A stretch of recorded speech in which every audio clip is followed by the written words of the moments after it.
పరిశుద్ధుడా, మహోన్నతుడా, మా దేవుడా, మా తండ్రి, మా ప్రాణమా, మా సమస్తమా, మా ఆరోగ్యమా, మా ఆయుష్కాలమా, మా సహాయకుడా, మా పోషకుడా, సంరక్షకుడా, మీకే స్తోత్రం స్తోత్రం స్తోత్రం స్తోత్రం నాయన. యేసుక్రీస్తు వారి నామంలో మీకే హృదయపూర్వక కృతజ్ఞతాస్తులు చెల్లిస్తూ, దేవా, ఈ దినం పరిశుద్ధపరిచారు కనుక ఈ పరిశుద్ధ దినములు మేము ప్రవేశపెట్టి మమ్మల్ని కూడా పరిశుద్ధపరుస్తున్న విధానం కొరకు స్తోత్రాలు. చెబుతున్న వాక్యాన్ని జాగ్రత్తగా విని మనసును గ్రహించే మనసుని ఇవ్వమని, అలాగే నా తండ్రి వారి వారి హృదయాల మీద మీ మాటలు ముద్రించి వారి బ్రతుకును మార్చుకుంటూ మీ సహాయం కోరుకుంటూ ఆత్మచేత నడిపించమని, అభిషేకించమని అర్థిస్తూ ప్రాంతపడుతూ క్రీస్తునామం బట్టి ప్రార్థనకు సమర్పించడం వేడుకలు పొంది ఉంటున్నాం ప్రభు తండ్రి, ఆమేన్. దేవుని స్తోత్రం కలిగిన వాక్క క్రీస్తునామం మీకు అందరికీ వందనములు, శుభంగా తెలియజేస్తున్నాను. గత వారం మనం ఒక విషయాన్ని నేర్చుకున్నాం. ఏంటో విషయం?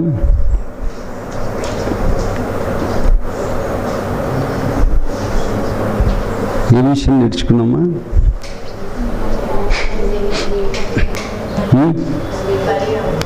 బలి. దినదినము చనిపోవడం ఎలా? జై జీవితంలో దినదినము చనిపోవడం ఎలా అని నేర్చుకున్నాం. ఎలా చనిపోవాలి? అమ్మా, మీరు ఈ మాటలు గుర్తుపెట్టుకోకపోతే మీలో కార్యం జరగదు, వాక్యం ఫలం రాదండి. గుర్తుంటేనే కదా ఏదన్నా. ఇప్పుడు మనము ఒక చిన్న మిస్టేక్ చేస్తున్నప్పుడు వాక్యం ఇలా చెప్తుందని నీకు వాక్యం గుర్తుంటే మిస్టేక్ చేయకుండా ఉంటావు, ఉంటుందమ్మా. ఇలా ఫలించాలని వాక్యం గుర్తుంటే అలా ఫలిస్తావు. ఇలా కోరికలను చంపుకోవాలి, దినదినం చంపుకోవాలి. ఈరోజు నిన్న దినాన్ని నీ కోరికలను, నీ ఆలోచనలు, దురాలోచనలు చంపుకున్నా ఉంటే మళ్ళీ ఈరోజు ఏమైపోతాయి? జీవం పోసుకుంటాయి. మళ్ళీ ఇంకా ఈరోజు మళ్ళీ చనిపోవాలి. ఇది నిరంతరం జరిగే విధానాన్నే దినదినము చనిపోవటం అని చెప్పాను. అది మనం గుర్తుపెట్టుకోగలిగితే ఖచ్చితంగా మనం దినదినం పరిశుద్ధపరచబడతాం. ఎక్కడ మరణం ఉంటుందో అక్కడ జీవం ఉంటుంది, ఎక్కడ మరణం ఉంటుందో అక్కడ పరిశుద్ధత వస్తుంది. అంటే మనం ఎప్పుడైతే మన కోరికలను, ఆలోచన విధానాలను చంపుకుంటూ పోతున్నామంటే, పశ్చాత్తపడి ఒప్పుకొని విడిచిపెడుతున్నామంటే ఆటోమేటిక్గా నీకేమొస్తుంది? పరిశుద్ధత వస్తుందండి. ఇది మర్చిపోకండి దయచేసి.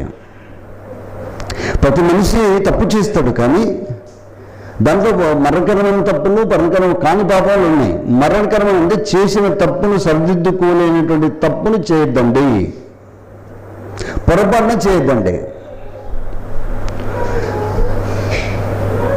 ఓకే, ఈరోజు కూడా జై జీవితం పైన కొన్ని సంగతులు నేర్చుకోవాలని పరిశుద్ధాత్మ దేవుడు మనతో మాట్లాడడానికి సిద్ధంగా ఉన్నాడు. మనిషి దేవుని యొక్క మాటల్ని ఎలా వినాలి? వినడం ఒకటి, అంగీకరించడం ఒకటి. ఎలా వినాలి? అది పాయింట్. ఎలా స్వీకరించాలి?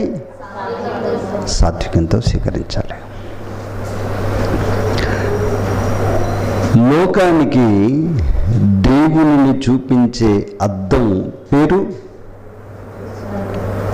లోకానికి దేవునిని చూపించే అద్దం పేరు. అమ్మ, మీకు అర్థమైంది ఏమన్నా? లోకానికి దేవునిని చూపించే అద్దము పేరు. మళ్ళా మీరు రాంగ్ ఆన్సర్. ఫస్ట్ ఆన్సర్ చెప్పింది కరెక్టే, కానీ మీకు డౌట్ వచ్చి మళ్ళా ఇంకో ఆన్సర్ పెట్టినారు. సంఘం అంటే మనమే తల్లి, మనం దేవుని చూపించాలి, యేసుక్రీస్తుని చూపించాలి. సంఘంలో ఒట్టుకుండలు బొర్రబడిన కుండలు ఉన్నాయి. వాక్యమైన నీళ్ళు ఎన్ని పోసినా కింద నుంచి కారిపోతూనే ఉంటాయి. కారిపోవా? అట్లాంటి ఒట్టి కుండలు ఎన్ని ఉంటాయి, బొరబడిన కుండలు ఎన్ని ఉంటాయి. ఎన్ని చెప్పినా కూడా మార్చుకోరు.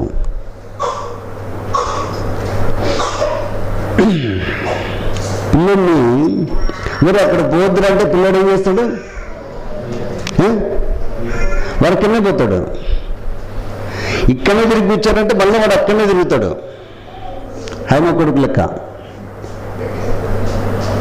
పిల్లల నేచర్ అది, పిల్లల యొక్క స్వభావం ఉంటుంది. దాన్ని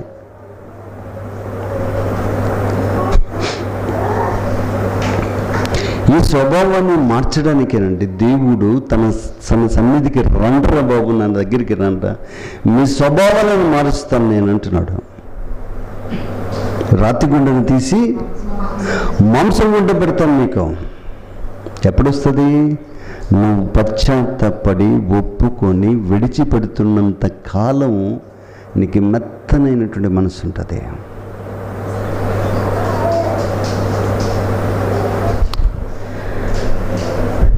నిర్గమకాండము 17వ అధ్యాయం.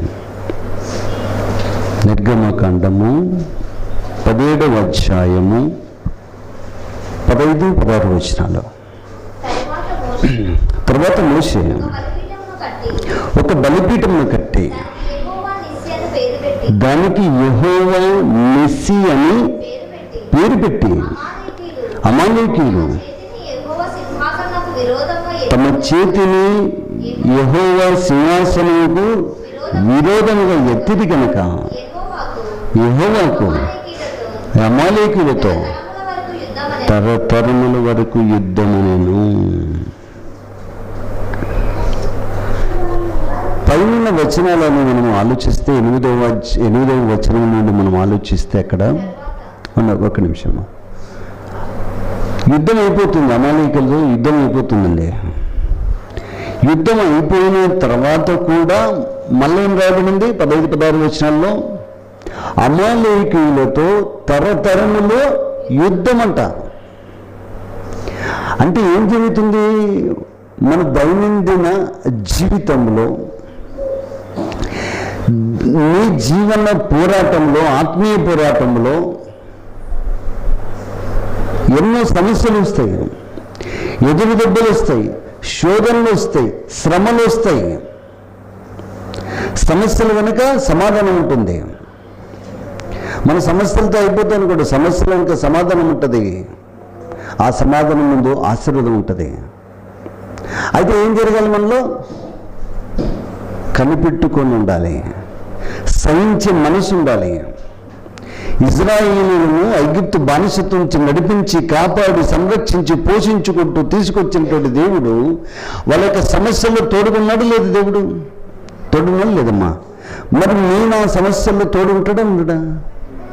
అన్ని విషయాల్లో తోడు ఉంటాడండి. దేవుని మీద ఆధారపడేంత వరకు, ఆధారపడితే అద్భుతాలు జరుగుతాయి మన కుటుంబాల్లో.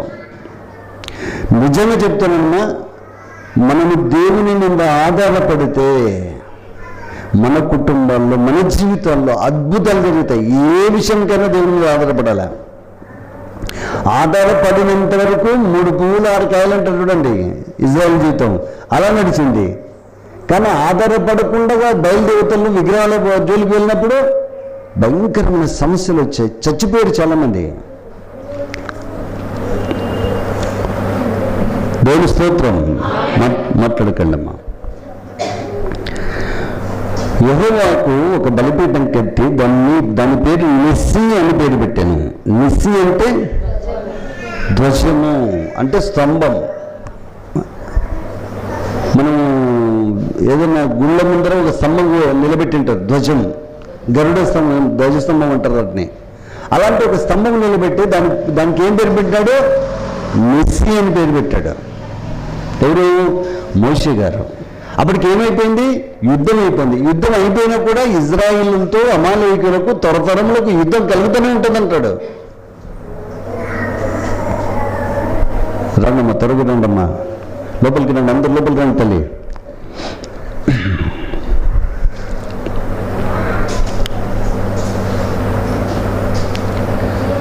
అమాలేకీయులు ప్రతి చోట ఇజ్రాయేలుకు ఆటంకం కలిగించారు. ప్రతి చోట. అంటే యుద్ధం ఆగిపోయింది అనుకుంటే మళ్ళీ యుద్ధం ప్రారంభమవుతుంది. నీ జీవితంలో, నా జీవితంలో పోరాటములో, ఈ పోరాటం ఐగుప్తు నుంచి కనానుకు వెళ్ళే పరిస్థితుల్లో ఇజ్రాయిల్ నడుస్తున్నప్పుడు ఎలా ఉంది ఆ దారి? ఏమని రాయబడింది?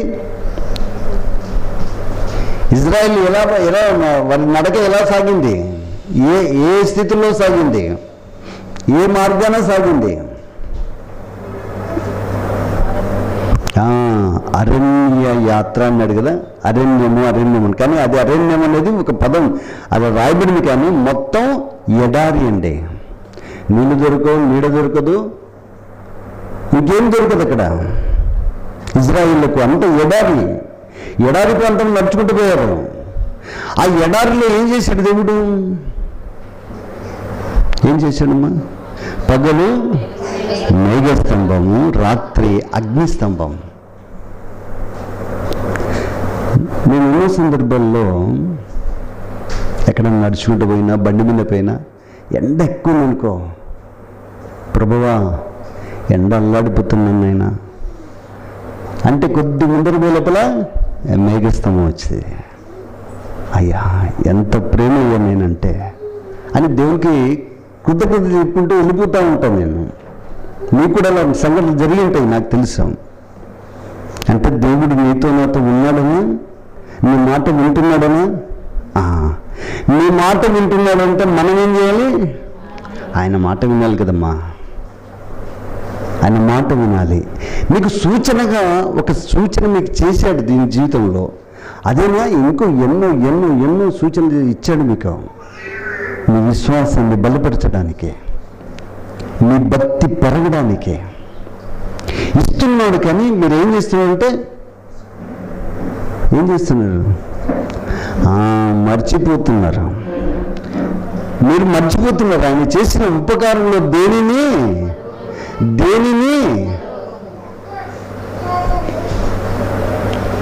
మర్చిపోద్దన్నట్టున్నాడు దేవుడు. అంటే మర్చిపోయే స్వభావం ఏముంది? ఎవరికి ఉంది?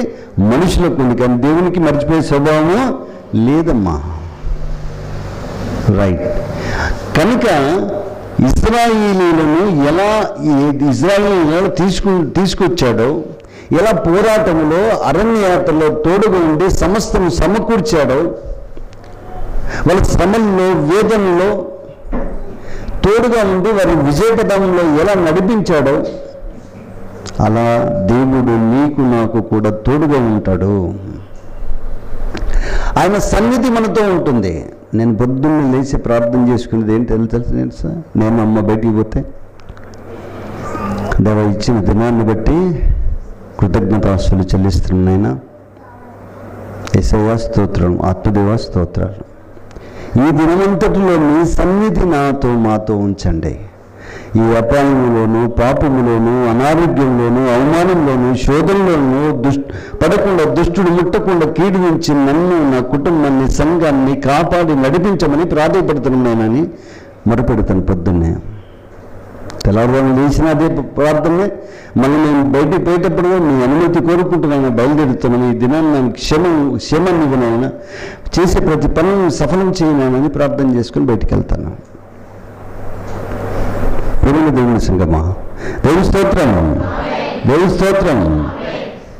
అంటే దినదినము ఇజ్రాయిల్కి ఏముంది? పోరాటం, యుద్ధములు, సమస్యలు. అలా మన ఆత్మీయ జీవితంలో కూడా నిన్న చంపినటువంటి గర్వము, అహంకారము నేడేమైపోతుంది? మళ్ళా జీవం పోసుకుంటుంది, మళ్ళా పురుడు పోసుకుంటుంది. ఈరోజు ఒప్పుకుంటాం కదమ్మా, ఈరోజు దేవస్థానంలో ఒప్పుకుంటాం, నేను పాపినైనా, నన్ను మన్నించినైనా. ఈరోజు కదా ఒప్పుకోవాల్సిందే. క్షణము దినదినము నువ్వు నీలో ఉన్న ప్రతి దేవునికి అవిధేయమైనటువంటి ఆయాసకరమైనటువంటి కార్యములు ఏమున్నా కూడా అవి చంపి వేసుకోవాలా, ఒప్పుకోనాలా, విడిచిపెట్టాలా, పశ్చాత్తాపడాలా, కన్నీటితో దాన్ని విడిచిపెట్టుకోగలిగితే నీకు పరిశుద్ధత వస్తుంది, విషయం వస్తుందండి. ఈ లాజిక్ మీరు తెలుసుకోగలిగితే మిమ్మల్ని మీరు ఎప్పుడు ఎప్పుడు ఎప్పుడు పరిశుద్ధంగా ఉంచుకుంటారు. మీరు ఎల్లప్పుడూ పరిశుద్ధులుగా ఉంటారు. మీరు దినదినం చచ్చిపోతేనే కదా పరిశుద్ధత వస్తుంది. దినదినం చచ్చిపోవాలి. మనం ఏడవాలి. మన క్రియలను బట్టి, మన ఆలోచన తీరుని బట్టి సిగ్గుపడాలి.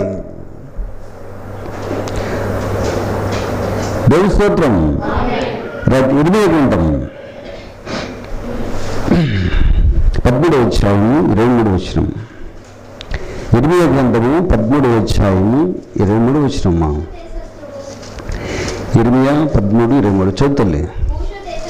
కూషు దేశస్థుడు తన చర్మమును మార్చుకొనగలడా? చిరుతపులి తన మచ్చను మార్చుకోగలదా? మార్చుకొనగలిగిన ఎడల కీడు చేయటకు అలవాటు పడిన మీరును మేలు చేయ ఈజీ అవుతుంది మీకు అని. వల్లపడ్డం అంటే ఈజీ. అంటే కూషు దేశస్థుడు తన చర్మమును మార్చుకొనగలడా? ఆఫ్రికన్స్ ఎట్లుంటారమ్మా? ఆఫ్రికన్స్ ఎట్లుంటారు? నా లెక్క నల్ల ఉంటారు. ఆఫ్రికా దేశస్తులు తన చర్మమును మార్చుకోగలుగుతారా? మార్చుకోలేరు. ఆయన పేరు ఎవరు? డాన్సర్ చూడండి, మైకేల్ జాక్సన్. బ్లాక్ పర్సన్ అతను. ఎన్ని ఇంజక్షన్లు తీసుకొని, ఎన్ని క్రీములు వాడి, రకరకాలైనటువంటి సర్జరీలు చేయించుకొని, ఫేస్ని అందంగా తీర్చుకొని, ముఖం మూతి అన్నీ మారిపోయాయి. చచ్చిపోయాడు పాపం. ఎన్ని సర్జరీ జరిగినా ఆయనకి తెలియదంట. ముఖానికి, ముక్కుకు, చెవులకు, గొంతుకు, కాళ్ళకు ఎన్ని సర్జరీలు. అంటే సర్జరీలు అంటే ఆపరేషన్లోని. కూషు దేశస్థుడు తన చర్మమును రంగును మార్చుకోగలడా? పులి తన చారలను మార్చుకోగలదా? ఒకవేళ మార్చుకొని నా ఎడల ఏమవుతుందంట? మీరు మార్చుకోగలరు. కీడు చేయటకు అలవాటు పడిన మీరును మేలు చేయొచ్చు. మీరు అవి మారవు. మీరు మీరు మీరు మీరు మారరు అని అర్థం.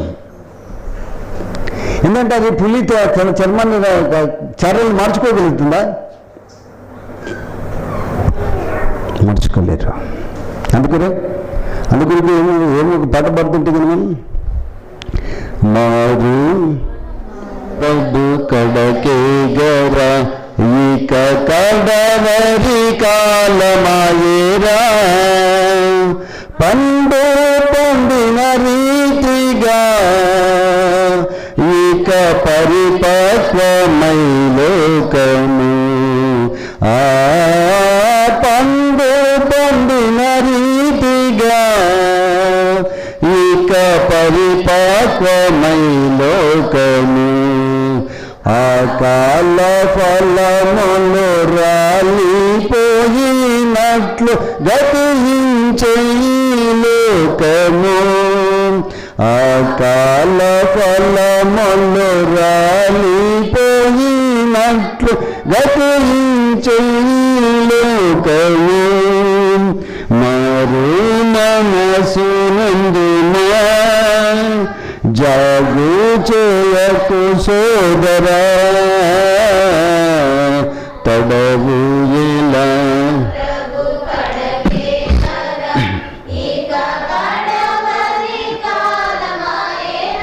కూషు దేశస్థుడు తన చర్మమును మార్చుకోగలడా? చిరుతపులి తన మచ్చలను మార్చుకోగలగదా? అంటే మనం మారడం అనేది ఎంత కష్టం అనేది ఒక్కసారి ఆలోచించుకోవాల్సినట్టు అవసరం ఉందమ్మా. అసలు మనం ఇక్కడికి ఎందుకు వస్తాము? ఎవరిని కరెక్ట్ చెప్తారా? సంఘానికి ఎందుకు వస్తాము?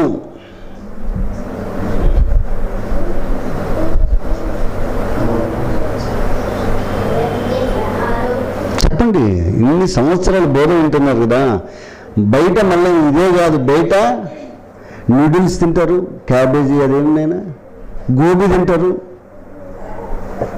కూల్ కేకులు తింటారు, హాట్ కేకులు తింటారు, ఇంకా ఒగ్గన్ బజ్జీ కూడా తింటారు నాకు తెలిసి.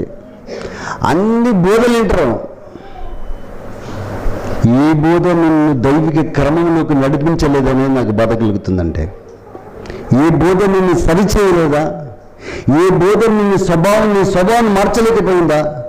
లేదు. ఎందుకు? నువ్వు మారాలనుకుంటే కదా మార్చేది. అది నీలో మారాలని తప్పన ఆసక్తి ఉంటే నువ్వు మారుతావు. నీలో లేకపోతే ఏం చేస్తావు? ఎన్నిన్నా సున్నా ఒట్టికుండవు, నువ్వు బుర్రబడినకుండవు. వాక్యం అనే నీళ్ళు ఎన్ని వేసినా కింద నుంచి కారిపోతూనే ఉండవు. నువ్వెక్కడ సెట్ అవుతావు? ఆలోచించాలండి. వాళ్ళ దగ్గర పోతాం, వీళ్ళ దగ్గర పోతాం, ప్రార్థన చేస్తాం, రైట్, మంచిది. కానీ ఎక్కడ నువ్వు మార్పు ఉంది ఎక్కడ నువ్వు?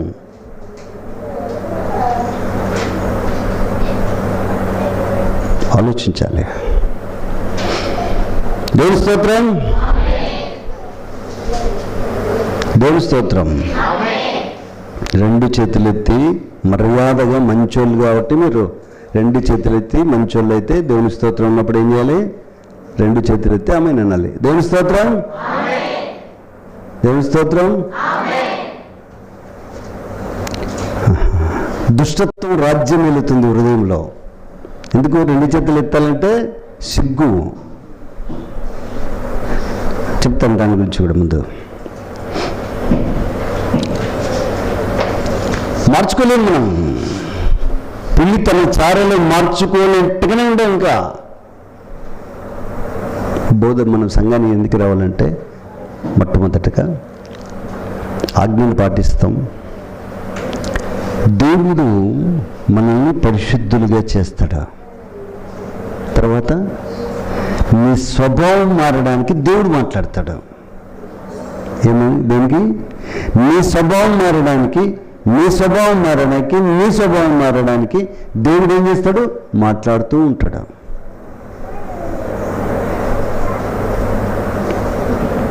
కొన్ని చోట్ల మెత్తగా మాట్లాడతాడు, కొన్ని చోట్ల గద్దిస్తాడు కదా, కొన్ని చోట్ల హెచ్చరిక చేస్తాడు. ఆ విషయంలో మనం జాగ్రత్తగా ఉండాలి. ఓకే, నెక్స్ట్ ఎఫెసీయులకు రాసిన పత్రిక 4వ అధ్యాయము. ఎఫెసీయులకు రాసిన పత్రిక 4వ అధ్యాయము 22. కావున మునుపటి ప్రవర్తన విషయములో అయితే చెడిపోవు నీ ప్రాచీన స్వభావం వదులుకొని నీ చిత్తవృత్తి ఎందు నూతన పరచబడిన వారి నీతియు యథార్థమైన భక్తియు గలవారై దేవుని పోలికగా సృష్టింపబడిన నవీన స్వభావాన్ని ధరించుకొనాలి. ప్రాచీన స్వభావం ఏం చేయాలి? చెప్పండి. ప్రాచీన స్వభావం వదులుకుంటాం. చెప్పండి అందరూ, అందరూ గట్టిగా చెప్పాలి. ప్రాచీన స్వభావం, ప్రాచీన స్వభావము.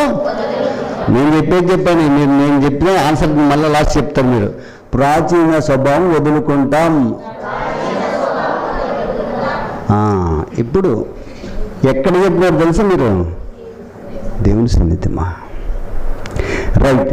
ఏంటి ప్రాచీన స్వభావం? కొన్ని చెప్పండి. ప్రాచీన స్వభావాలు కొన్ని చెప్పండి. చెప్పండి అన్న. ప్రాచీన స్వభావము ఏంటి?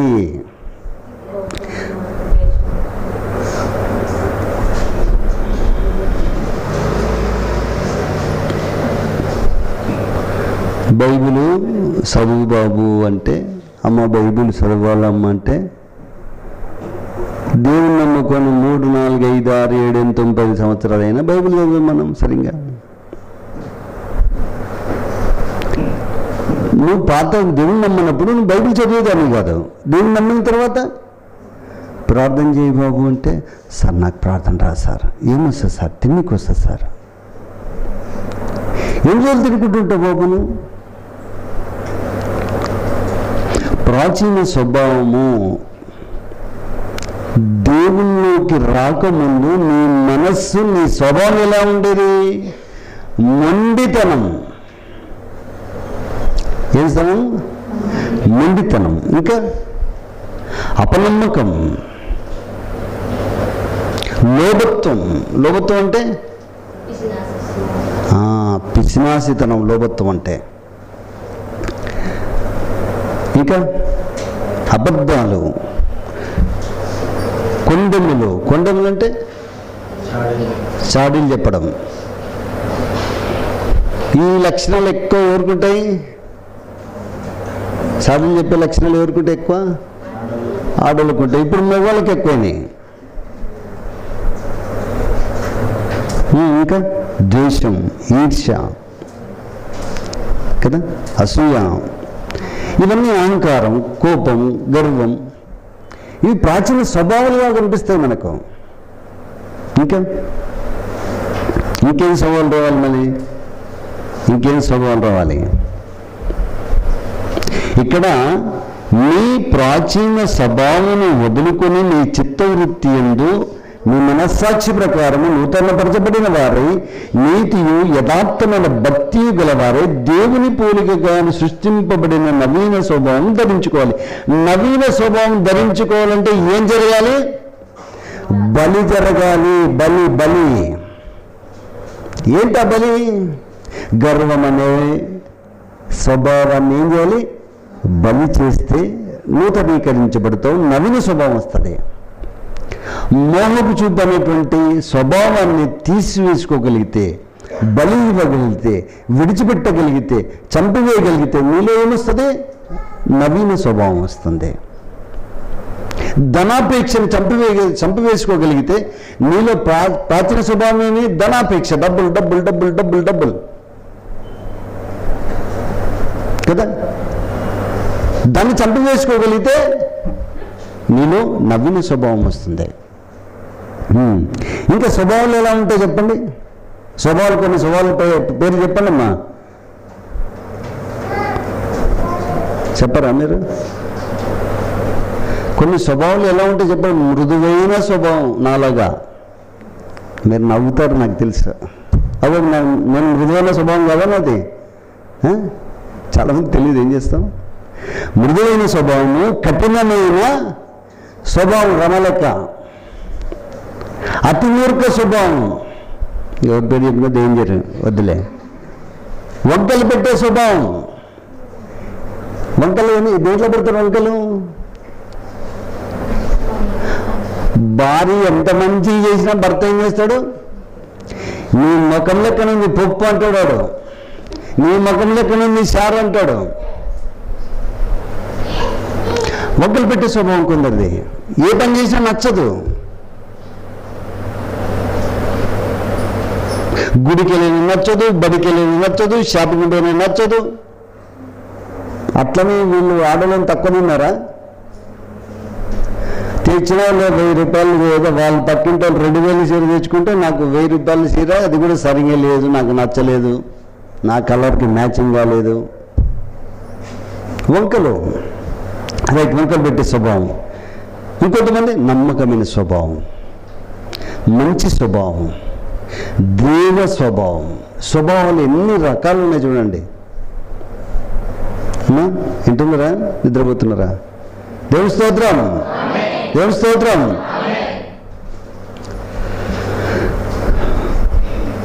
నవీన స్వభావము ధరించుకోవాలి అంటే ఏం చేయాలమ్మా? నవీన స్వభావం రావాలంటే మనలో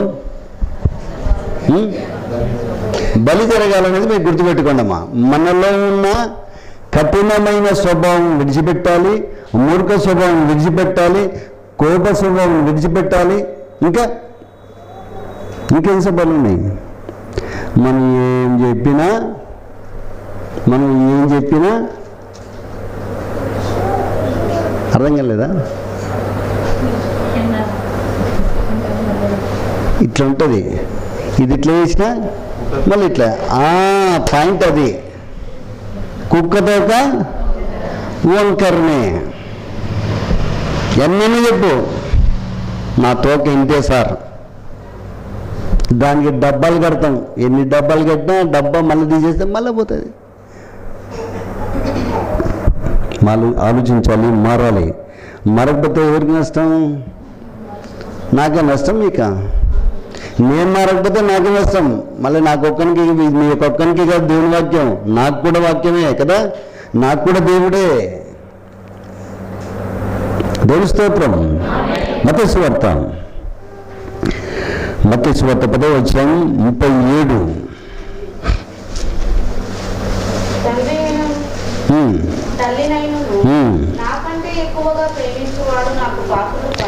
తల్లినైనను తండ్రినైనను నాకంటే ఎక్కువగా ప్రేమించేవాడు, చివరికి మీ శరీరాన్ని కూడా చెప్తున్నాను, మీ శరీరాన్ని ఎక్కువగా ప్రేమిస్తే వాడు నాకు పాత్రుడు కాడు.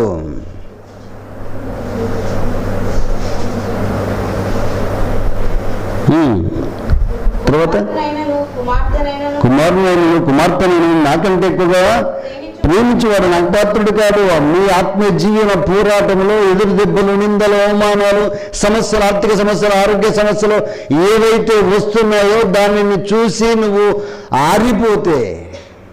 ఆగిపోతే సాగకపోతే నాకు పాత్రుడు కాడు. ఎన్ని ఆటంకాలు వచ్చినా, ఎన్ని ఎదురు దెబ్బలు వచ్చినా, ఎన్ని నిందలు వచ్చినా, అవమానాలు వచ్చినా ఏం కావాలి? సాగిపోదును, ఆగిపోను నేను.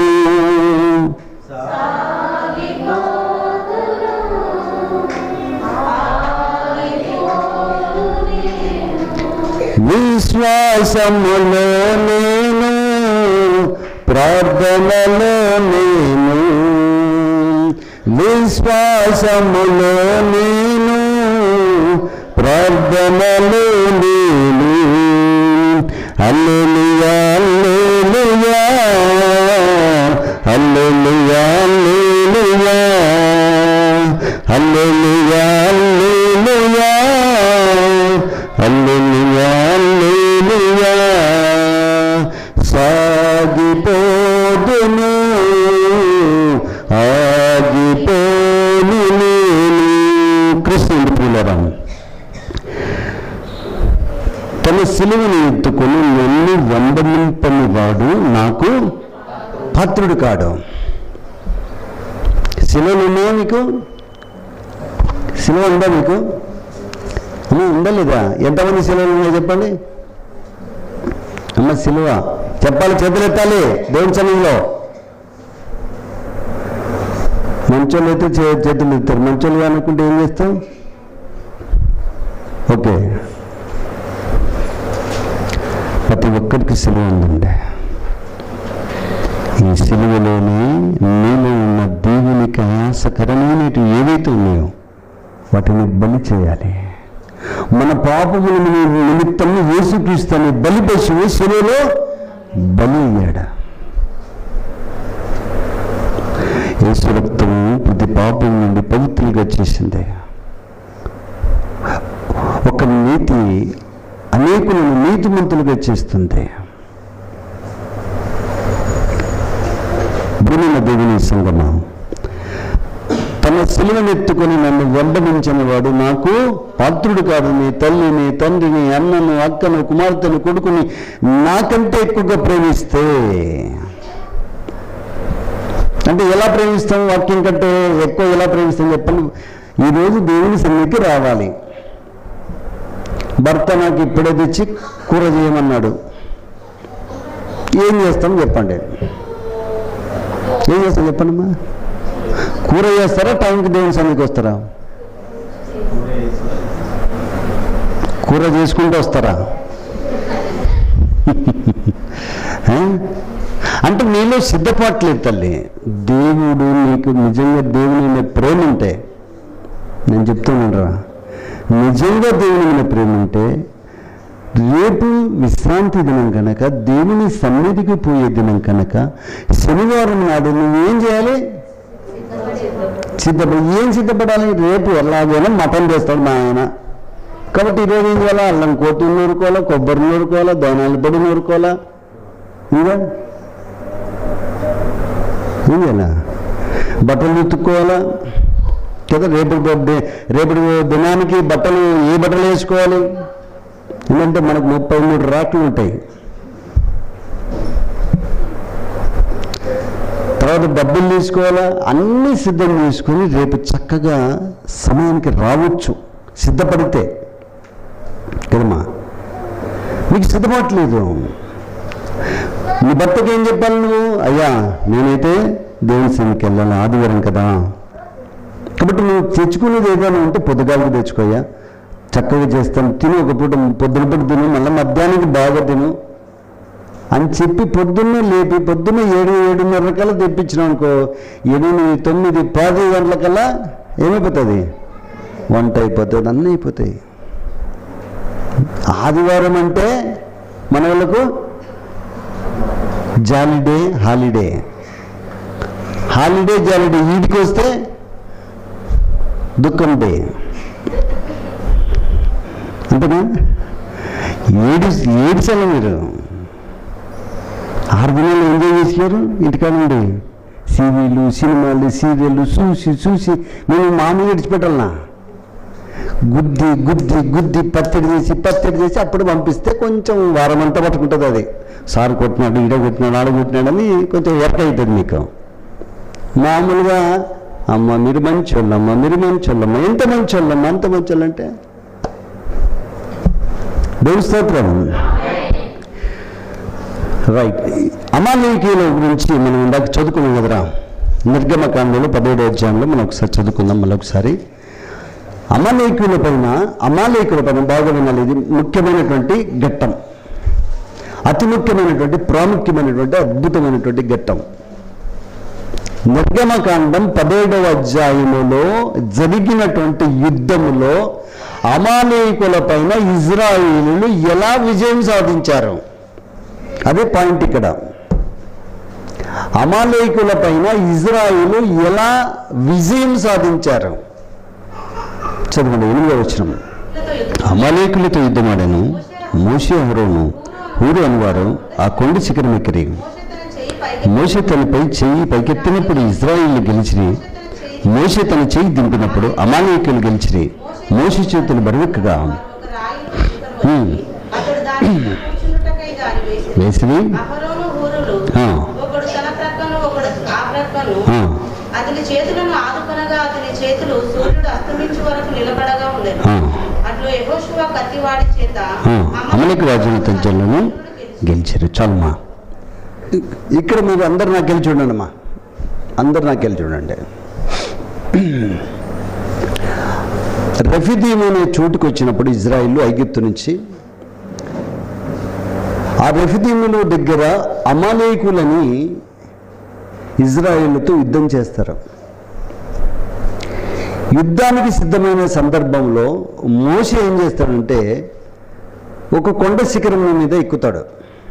కొండపైకి ఎక్కి ఆయన ప్రార్థన చేస్తున్నాడు, ఇజ్రాయేలు దేవా యెహోవా, అమాలేకులు అనే ఒక పెద్ద సమస్య వచ్చిందయ్యా, ఇదిగో ఇజ్రాయేలును జ్ఞాపకం చేసుకునైనా ఇజ్రాయేల్ పక్షాన వాద్యమాడు దేవా, ఇజ్రాయేల్ పక్షాన యుద్ధం చేయదేవా, ఇజ్రాయేల్ పక్షాన మీరుండండి నాయన, ఇజ్రాయేల్కి విజయం అనుగ్రహించిన ఆయన అని ఆయన ప్రార్థన చేస్తున్నాడు కొండ మీద.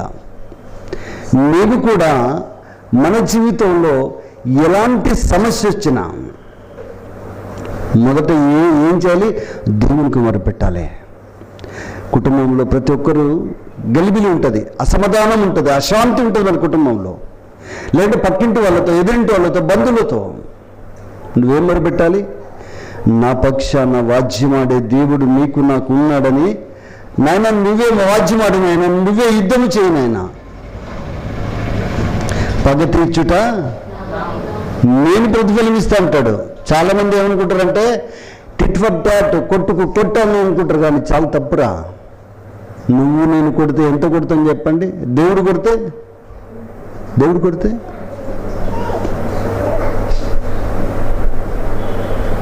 ఇజ్రాయిల్ యాకోబు వాళ్ళని చూసి ఆ రోజుల్లో భయపడిపోయిన వాళ్ళని టచ్ చేయాలంటే కూడా, దీన సంఘటన జరిగిన తర్వాత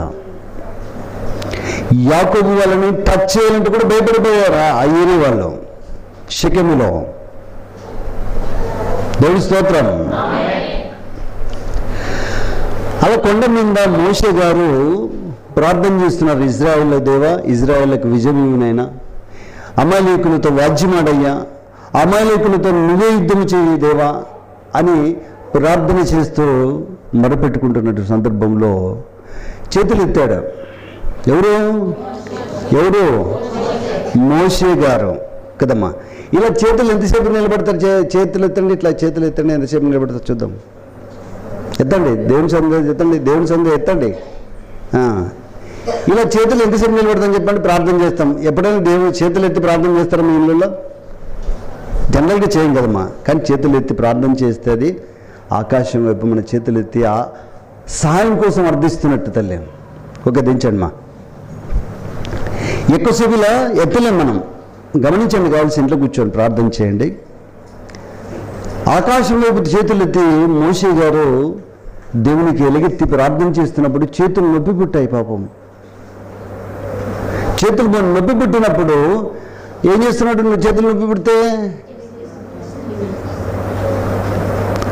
చేతులు ఎత్తినప్పుడు ఇజ్రాయేలుకు విజయం, చేతులు దింపినప్పుడు అమాలేకులకు విజయం.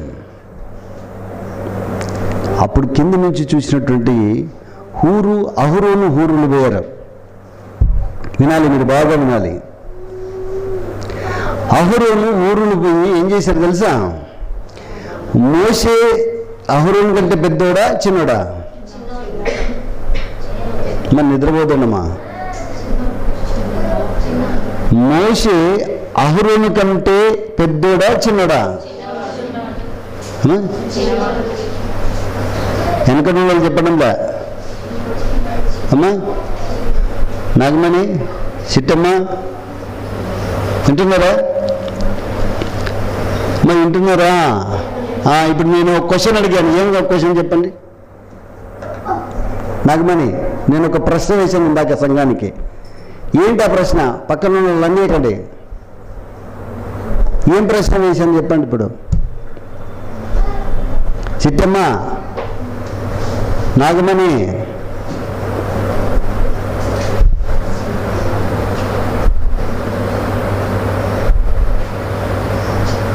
ఏమో నన్ను అడుగుతారని సార్ అని ఇట్లా అనుకుంటున్నారు.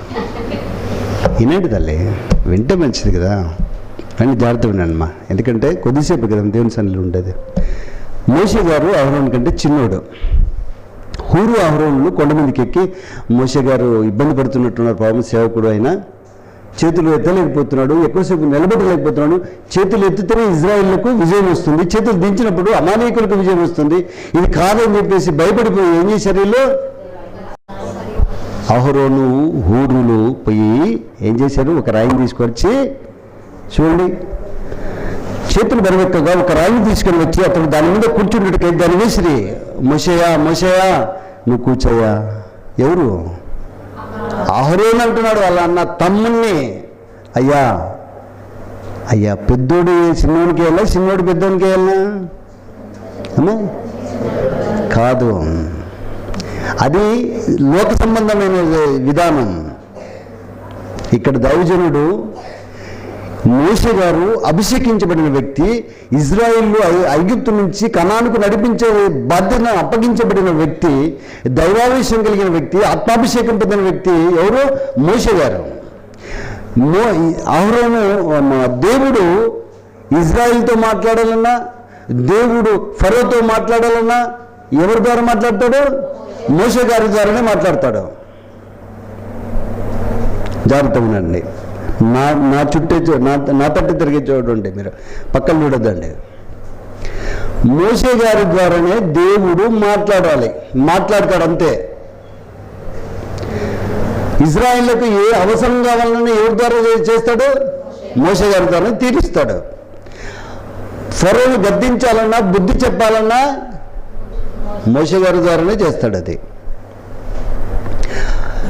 మోషే చేతులు ఎత్తి ప్రార్థన చేసినప్పుడు చేతులు బరువెక్కిపోయినాయి. ఇట్లా నిలబెట్టి చేతులు ఇలా దించుతున్నప్పుడు అప్పుడు అహరోను ఊరును వెళ్ళి ఒక బండ తీసుకొచ్చి, అయ్యా నువ్వు ఇలా కూర్చోయ్యా అని చెప్పేసి ఆ పక్కల ఈ పక్కల ఒకరు నిలబడి చేతులు ఏం చేస్తున్నారు? ఆదుకున్నారంటే ఒత్తుతున్నారు. సపోర్ట్ చేయడం కాదు, చేతులు నొస్తుంటే ఒత్తుతున్నారండి. ఎంత పెద్ద మాట తెలుసా ఆదుకోవడం అంటే కదా, ఎంత గంభీరమైన మాట అది. ఆదుకున్నారంటే అప్పుడు సాయంత్రం వరకు వాళ్ళు సపోర్ట్ చేశారు. ప్రియమైన దేవుని సంగమం అంటే సేవకుడిని ఏం చేయాలి మీరు? ఆదుకోవాలంటే ఆదుకోవడం అంటే ఏంటి అర్థం? ఆయన పరిచర్యలో, ప్రార్థనలో, ఆయనకి తిండి పెట్టే విషయంలో, బట్టలు ఉతికే విషయంలో, సేవకుడికి ఏ అవసరాలు కావాలనో, ఆయన ఆరోగ్య విషయంలో. కొన్ని సంవత్సరాల నుంచి చిట్టమ్మ నా తెల్ల బట్టలు ఉతుకుతుందండి. సాకులో మీద నమ్మకం లేక, అమ్మ చిట్టమ్మ ఎట్లాగైనా కనుకరించమ్మా అంటే, సార్ నాకు సేవకుడి బట్టలు ఉతికితే నాకు పుణ్యం సార్ అని చెప్పి ఆ తల్లి ఖచ్చితంగా వైట్ షర్ట్స్ అన్ని, వైట్ బట్టలు ఏమన్నీ ఉంటే అన్నీ ఉతికేస్తుంది. సేవకుడిని ఆదుకున్నారు అహరోను హూరులో. ఆదుకున్నప్పుడు ఏం జరిగింది? విజయం ఉంది ఇశ్రాయేలీయులకు. ఒకవేళ మోషే గారు తన చేతులను దింపేస్తే ఏం జరుగుతుంది? అక్కడ ఇశ్రాయేలీయులు చిన్నరింపబడుతున్నారు, చచ్చిపోతున్నారు, ఎన్నో జీవితాలు నాశనం అయిపోతున్నాయి. ఇది మీరు గమనించాలి. మోషే చేతులు ఎత్తను దింపేసిన వెంటనే అమాలేకులు విజృంభిస్తున్నారు, ఇశ్రాయేలును చంపేస్తున్నారు. సోదరుడా, మరి అలాంటి సేవకుడి విషయంలో ఒక బ్యాచ్ బయలుదేరింది. ఏంటి ఆ బ్యాచ్ పేరు? ఏం పేరు చెప్పండి? వ్యతిరేకమైన బ్యాచ్. కోరహు, దాతాను, అబీరాము బ్యాచ్. అక్కడ కోరహు, అబీరాము, దాతాను బ్యాచ్ వేసింది సంఘములో. అలాగే యెజబెల్ బ్యాచ్ కూడా ఉంది సంఘంలో. ఎవరు యెజబెల్ బ్యాచ్? ఎవరు తెలీదా? చెప్పాలన్నా పేరు చెప్పదనా చెప్పాలన్నా వద్దా? యెజబెల్ బ్యాచ్ ఉంది సంఘంలో. ఆ యెజబెలే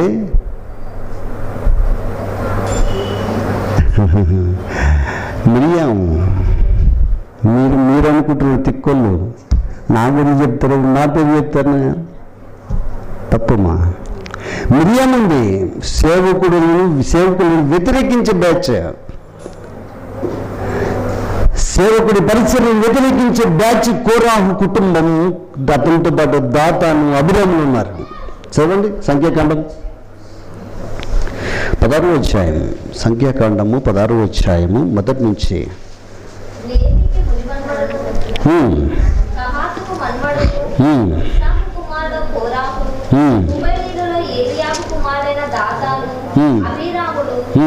పెళ్లితుల్లో పేరు పొందిన సభికులను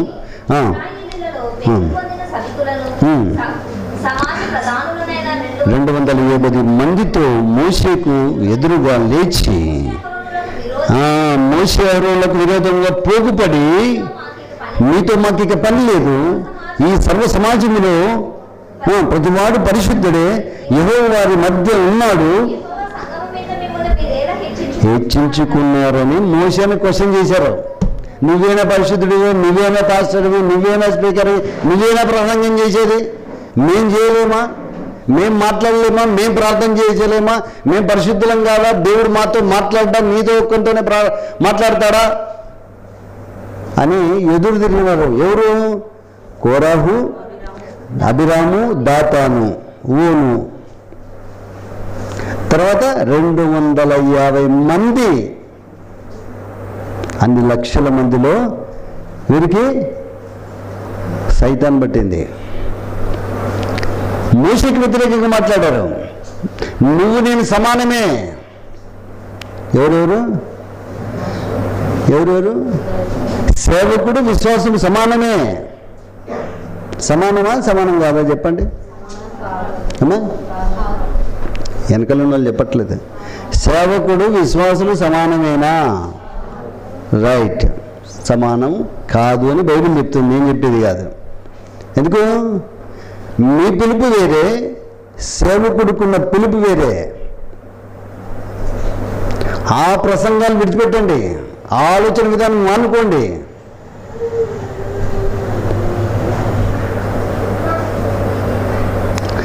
సంఘంలో నువ్వు ఒక్కనే పాస్టర్ని ఒక్కనే హెచ్చింపు చేసుకుంటున్నావు ఏంటో మోసే, మాకు రాధా ప్రార్థన, మాకు మేము చెప్పాలని వాక్యం అనేది నేను ఎవరు?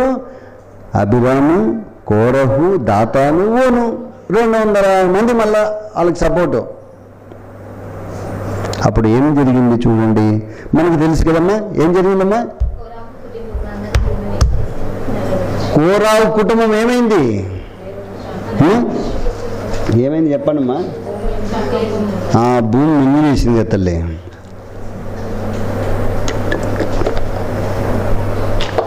అంటే సేవకుడికి వ్యతిరేకంగా ఏం చేసినా దేవుడు సీరియస్ అవుతాడు. దేవుడు సీరియస్ అవుతాడు, గుర్తుపెట్టుకోండి. మనం సేవకుడికి తప్పుడుగా ఆలోచన చేయొద్దండి, దేవుడి గురించి తప్పుగా మాట్లాడొద్దండి. అలా మాట్లాడినప్పుడు ఏం జరిగింది? ఇంకొకడు తప్పు చేయకూడదని కోరాహు కుటుంబాన్ని, భూమిని తెరిసేసి మింగేశాడు. అసలు అంత జరిగి చెప్తున్నా మనం ఏమైనా వింటామా? మరణించి పొందుతాం మనం? సేవకుడి గురించి మాట్లాడకూడదయ్యా, ఆలోచనలు కూడా మాట్లాడకూడదయ్యా. ఎప్పుడైనా డిస్కస్ చేశారా? సేవకుడి గురించి తప్పుగా మాట్లాడకూడదు అనే ఆలోచన ఎప్పుడైనా ఉందా మీకు? జాగ్రత్త. ఇంకేం జరుగుతుంది? సేవకుడి గురించి తక్కువగా అంచనా వేసి నేను నువ్వు ఒకటే అని బంధువు, సొంతం అక్క ఏం చేసింది? మా తమ్ముడే, ఏంగా నువ్వేరా మోసే, నేను నీకంటే పెద్దదానిరా, దేవుడు నీకంటే నాకు ముందే తెలుసురా, నువ్వు నాకు చెప్తావురా, అట్లా ప్రసంగం మొదలుపెట్టింది. తర్వాత తన వ్యక్తిగత విషయం, మోసే యొక్క పెళ్లి విషయంలో కూడా మిరియాం ఏం చేసింది? పాయింట్అవుట్ చేసింది. నీ భార్య ఎట్లా, ఏమ్రా నీ భార్యకి చెప్పుకోలేవా? ఇట్లా పాయింట్అవుట్ చేసుకుంటూ వచ్చి వ్యక్తిగత విషయాన్ని బహిరంగం తీసుకొచ్చింది. ఇంట్లో కుటుంబంలో ఉండవలసినటువంటి గుట్టును రట్టు చేసింది బయట. అప్పుడు ఏం చేశాడు దేవుడు? ఏమొచ్చిందమ్మా? అంటే సేవకుడికి వ్యతిరేకంగా మాట్లాడితే సొంత ఇంటి వాళ్ళైనా ఏం చేశాడు దేవుడు?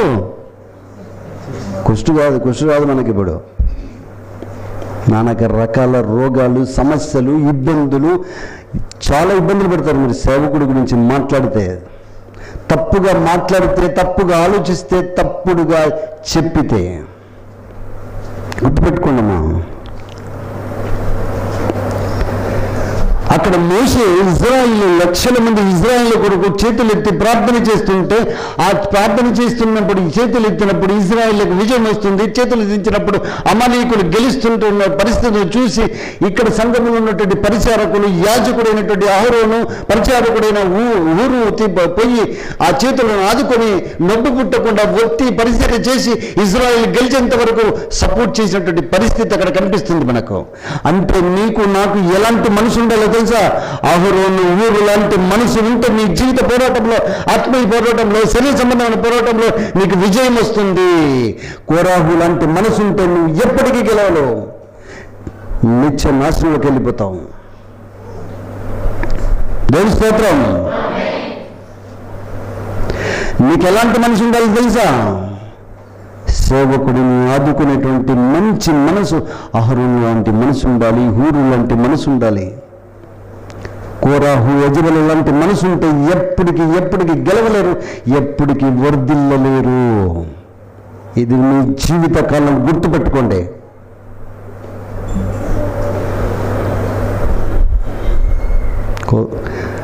చాలామంది ఏ సేవకుడనండి, ఏ సేవకుని మనం ఇష్టానుసారంగా మాట్లాడడానికి వీలు లేదు. మాట్లాడచ్చా? ఎందుకు మాట్లాడకూడదు? ఆయన పిలుపులో తేడా ఉంది, మీ పిలుపులో తేడా ఉంది. అదే సంఖ్యాకాండం 12వ అధ్యాయం.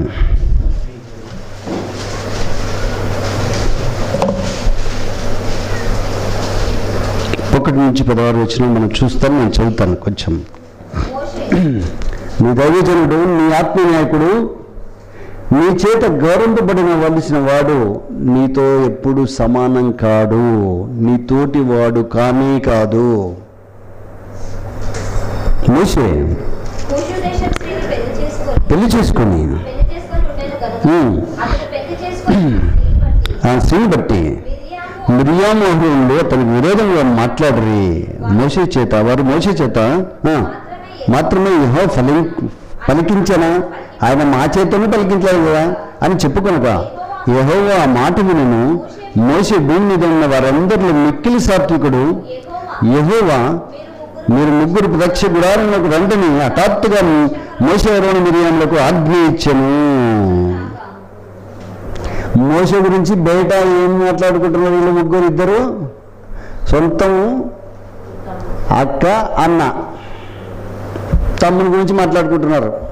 చెప్తున్నారు వాడిని ఎదురు. ఇంట్లో కుటుంబంలో జరుగుతుంది.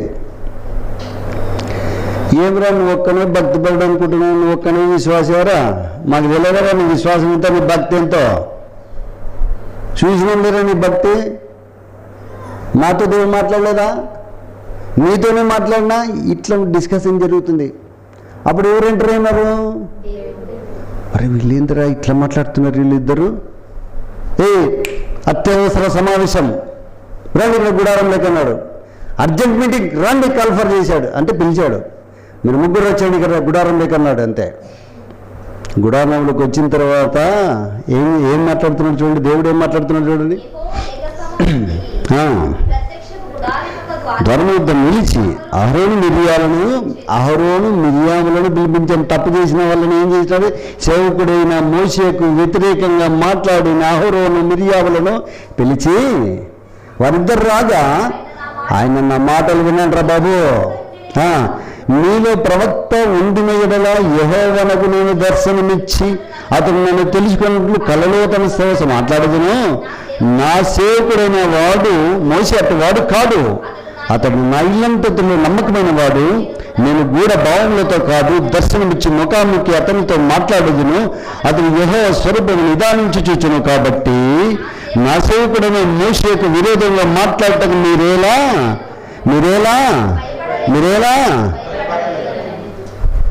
అంటే సేవకునికి విరోధంగా మాట్లాడాలంటే మీకు ఏముండాలి? అది పాయింట్. మా సార్ లేబ్బా ఏమన్నాడు, నేనేమన్నాను, కానీ ఎవరు వస్తారు? దేవుడు వస్తాడా?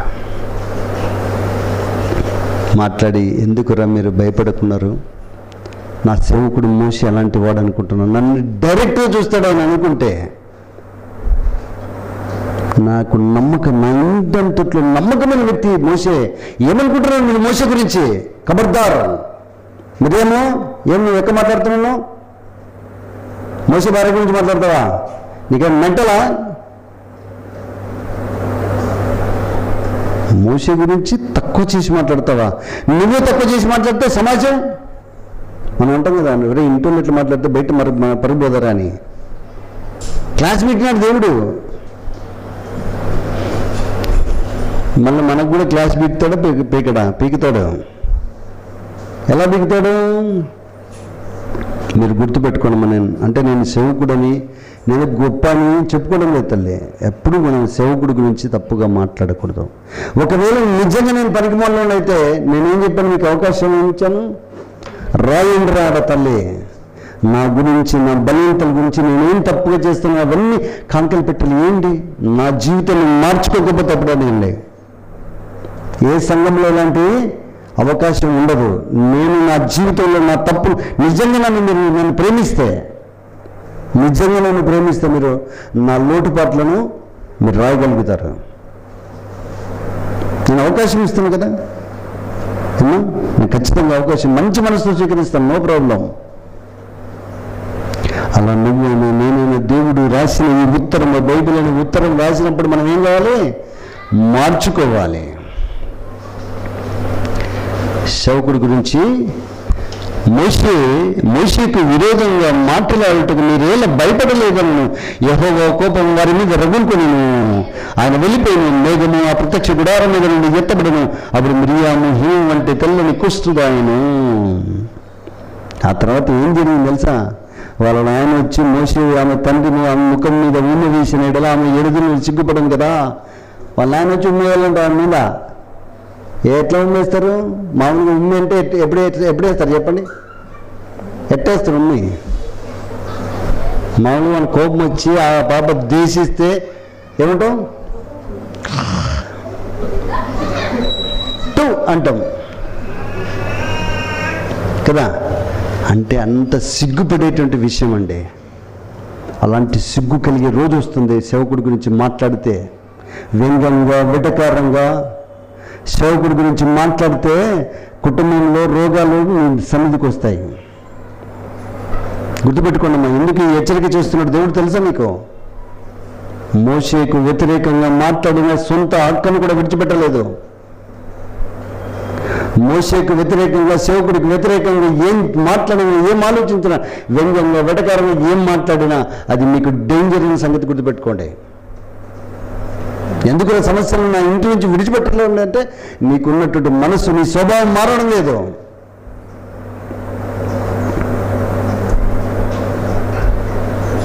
దేవుని స్తోత్రం.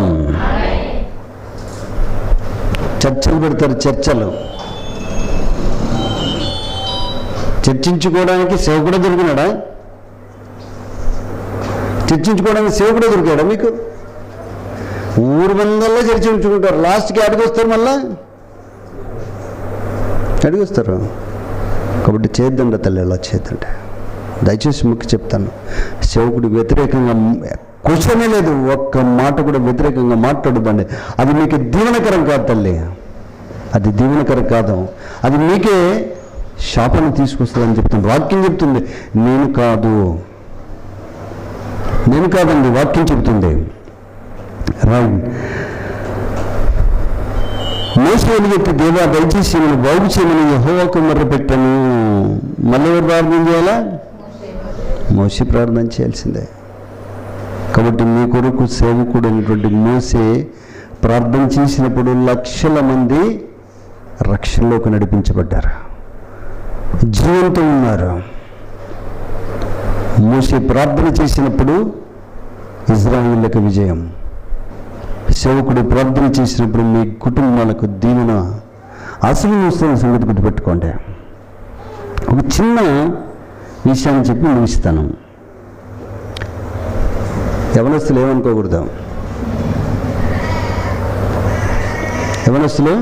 ఏమనుకోకండి. గూడూరులో నేను చంద్ర సార్ ఇంకా పాస్టర్ ఒక 2-3 బస్ స్టాండ్లోకి వస్తే, గూడూరులో నేను 7 సంవత్సరాలు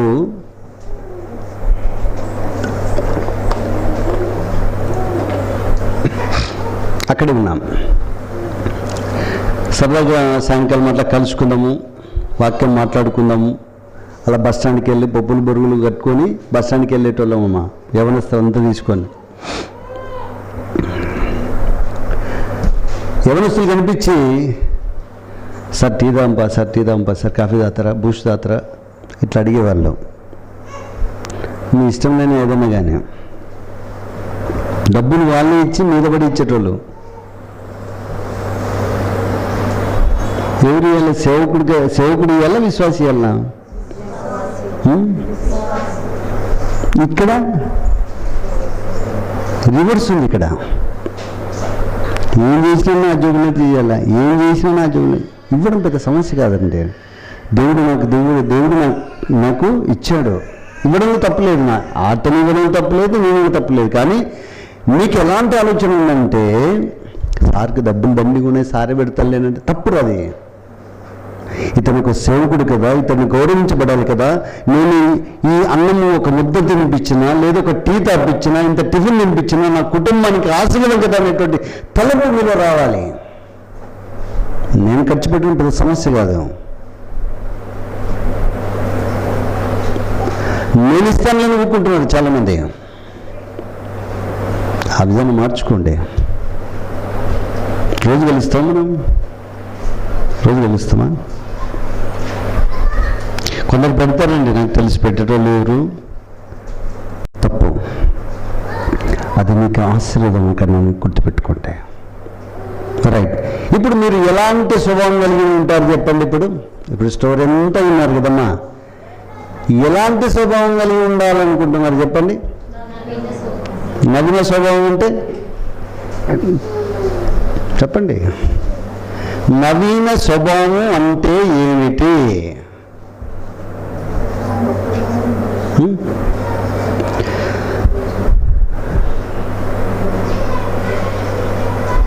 మళ్ళా చెప్తాను. స్టార్టింగ్ నేను అందరు లేచిన కూడా మళ్ళీ ఒక గంట చెప్తాను. మరి దినదినము బలి కావాలి, చనిపోవాలి. ఏ విషయంలో అంటే మనలో ఉన్నటువంటి అసూయ కావచ్చు, ద్వేషం కావచ్చు, కామతత్వ హృదయాలు కావచ్చు, మోహపు చూపు కావచ్చు, ధనాపేక్ష కావచ్చు, విగ్రహార్థన కావచ్చు, గర్వం, అహంకారం ఏవైతే ఉన్నాయో అది మనలో ఉన్నటువంటి ఆ పాప నియమం ఏదవుతుందో వాటిని ఎప్పుడు ఏం చేయాలి? బలి వేయాలి. చంపివేయగలిగితే ఎక్కడ మరణం ఉంటుందో అక్కడ జీవం ఉంటుంది, ఎక్కడ జీవం ఉంటుందో అక్కడ పరిశుద్ధత వస్తుంది. ఇప్పుడు నేను ఎలా ఉండాలని కోరుకుంటున్నాడు దేవుడు అంటే, అహరోను హూరు లాంటి మనసు ఉంటే మన కుటుంబాలకు విజయం దివెన. యజబెలు కొరాహు కుటుంబంలాగా స్వభావం ఉంటే మనకు ఆశీర్వాదం కావాలి.